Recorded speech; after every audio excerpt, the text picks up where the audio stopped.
Hello guys, welcome to another video. The Lament of an Immortal, Worlds Collide by IAWWMS.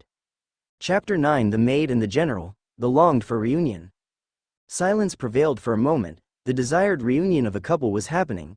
Inside Rimuru, part of him could be at peace and calm, because the one who was once his beloved was back. However, inside him there was doubt. Inside him he could feel it. Nothing would be as it was before. Azusa. How? You are here. It's you? Said Rimuru happily but astonished. Hello Rimuru, can we talk? Said the young girl, showing a slight smile, a fake smile.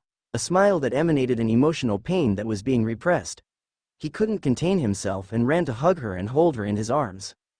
Of course I will, you know that I will always be here for you. Always. Nothing has changed. He reacted somewhat excited. However, he knew the truth. Everything had changed and nothing would be the same anymore. A few minutes passed and both had entered the room, leaving Seska behind, who was just outside the door for any situation. That was when Benimaru arrived. Who are you? Where are Mr. Rimuru and Lady Azusa? Questioned the general, somewhat annoyed. My name is Seska, I am Mrs. Azusa's companion. They are both talking in their rooms, pointed the maid with a serious look. Who are you? You are not a human, but neither are you a machine or a golem. Benimaru questioned, somewhat confused, for he could feel it. She emanated a little of Tuya's divinity, but he could feel something else.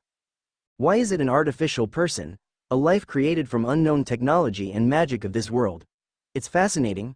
An astonished voice was heard behind them, a young girl who looked a scant 17 years old, slim with short pink hair. What are you doing here? Benimaru questioned somewhat seriously. I could feel the arrival of Mrs. Azusa, as well as the arrival of this peculiar girl, so I came as fast as possible, pointed the girl without taking her eyes off Seska. This is not the time for your eccentricities, we were on a matter of utmost importance, the battle against several worlds is. Benimaru was saying, but Seska intervened. The incursions are the reason why Lady Azusa is here, it is imperative that the hostilities end, Seska pointed out in a serious manner. You dare to stand in the way of our lord and master? These actions we will take as a declaration of war, Benimaru stated as he stared at Seska. I am only stating the wishes of our benefactors. The raids have taken the lives of thousands of living beings. Seska explained as continued to look at her in a manner of admiration. Our master's orders and wishes are absolute, nothing is above it, pointed out Benimaru. Even if it costs the lives of thousands of living beings? Questioned Seska, somewhat dejected. As I said, the orders are absolute, affirmed Seska. That's when she closed her eyes and sighed somewhat dejectedly. So much strength. So much power, and yet, instead of protecting people they use it to trample on the weak. What a waste, she pointed out, disappointed. We are just, anyone who wishes to could surrender and still be alive serving us. That is the order our master gave us. Your life or your freedom? It's not that simple, we don't take away their freedom, we are not tyrants, we give them the choice to serve us. It's all because of our master of ours who has a greater purpose. You wouldn't understand.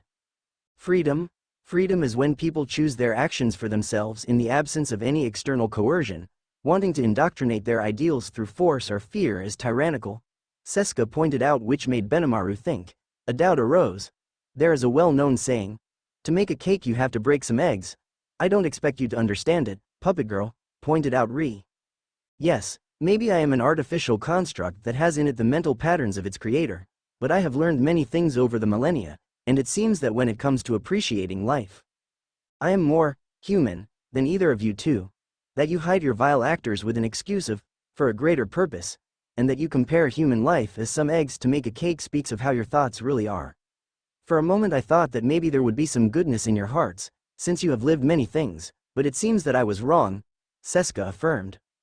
You don't know us, you can't question our way of life, affirmed. A girl who at a very young age was trained by her father to be his successor, a dwarf race descendant who has a high level of knowledge of technology and magic, known as the extroverted girl in the white robe of Tempest. I know who you are, and what you can become, my sisters, and I know who you are perfectly, pointed out Seska, which made look surprised. How did you? She questioned but was interrupted her questioning. In one of your invasions to one of those worlds you annihilated, there was a girl and her young older brother.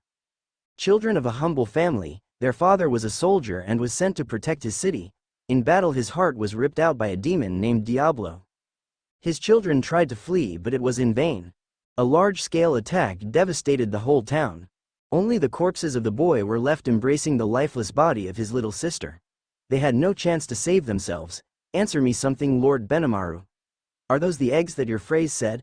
Commented Seska, which made Benimaru remember what he lived when his native village was scourged. He could not avoid the comparison when hearing that a young man and his sister had lost everything.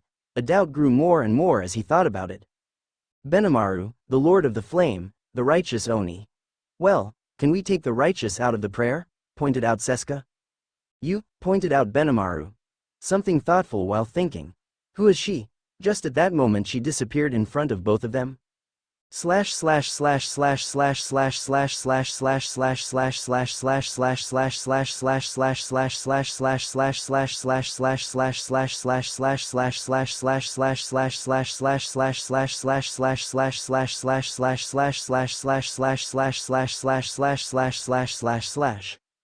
The door had closed. The former couple were alone in the chambers of the sovereign of the nation.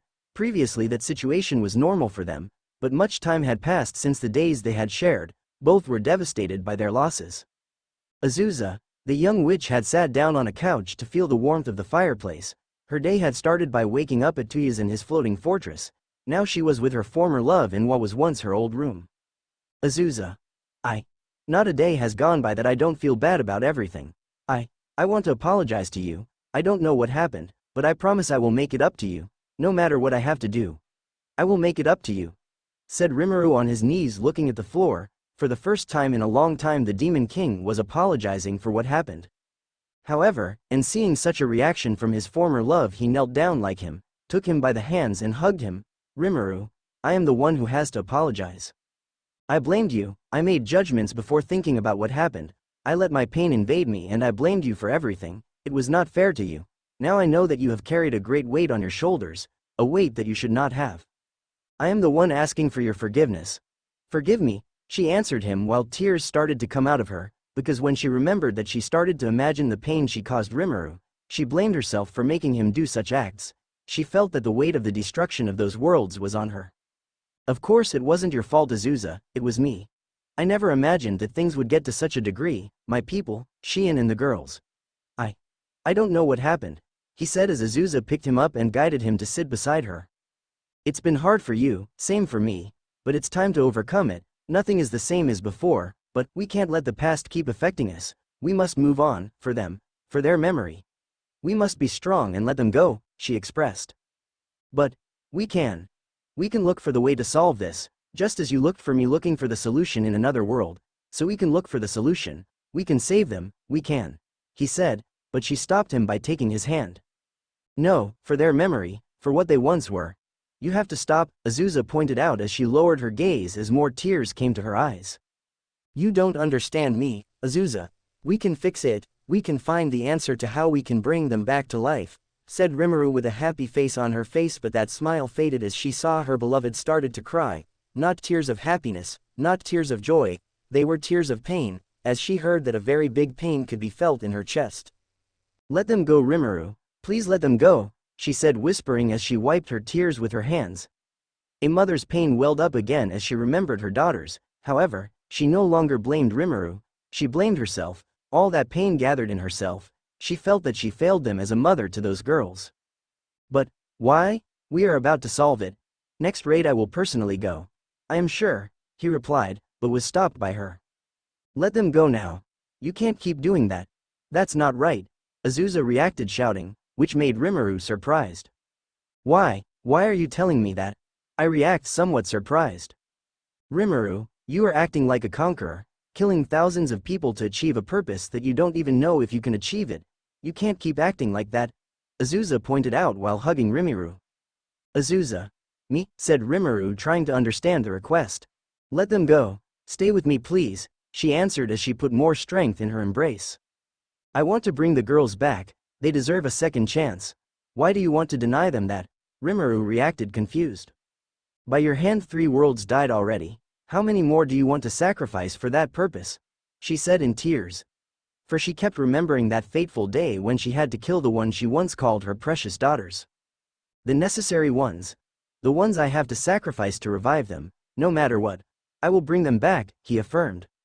You can't do that, Every life is valuable, you once said it, you once thought it, that's how you built Tempest, she reacted. This is different, Azusa, he said dejectedly looking at the floor. What makes it different? Your troops are slaughtering innocents, that's not right, she affirmed. What makes it different is that I couldn't protect them or my people. I don't care what happens, but I will bring everyone back, Rimuru angrily pointed out. Do you think the girls would like that? That their father would slaughter several worlds in order to revive them? They died knowing the horror they had caused, they massacred all the people they love, people they lived with all their lives, their friends and acquaintances, no one was spared from their attacks, and when they had a glimmer of sanity they asked me to kill them with my own hands to prevent them from killing again. What do you think they would do if you revived them like that?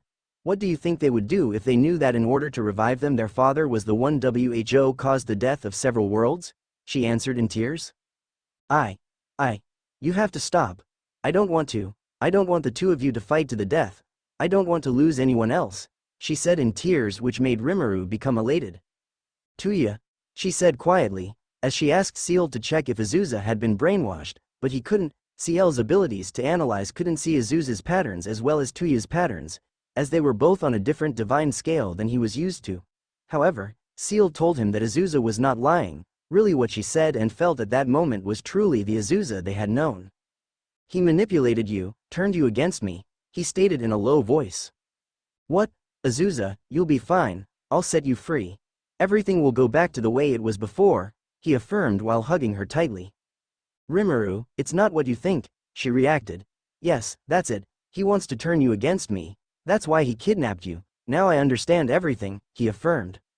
No, you don't understand, she affirmed separating from him. I will kill him so slowly and so painfully that he will wish he had never been born, he said, looking at her hands as he clenched his fists. You will free Azusa, I promise.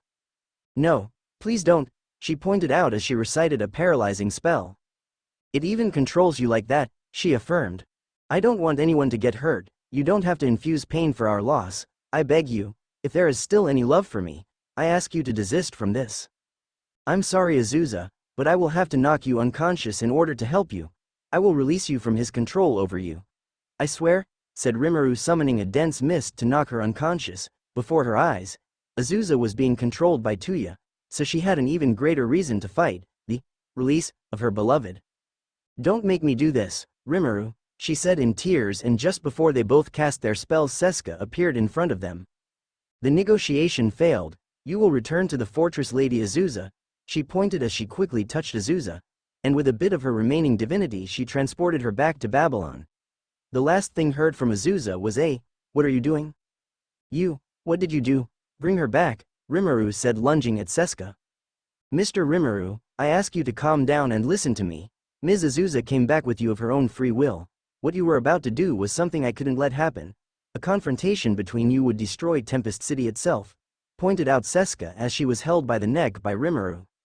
Where is she? Give her back to me, bring her back, Rimuru answered furiously, but Ciel told him that Seska was right, the confrontation between the two would end up destroying the whole city.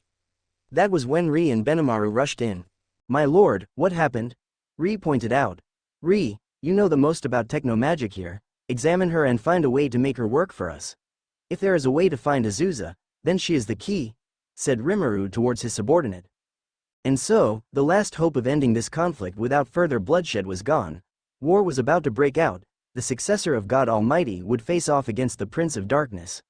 The seed of hatred that was germinating in Rimuru had blossomed, all the bitterness and hatred he felt towards himself for the loss of his loved ones had been reflected in Tuya.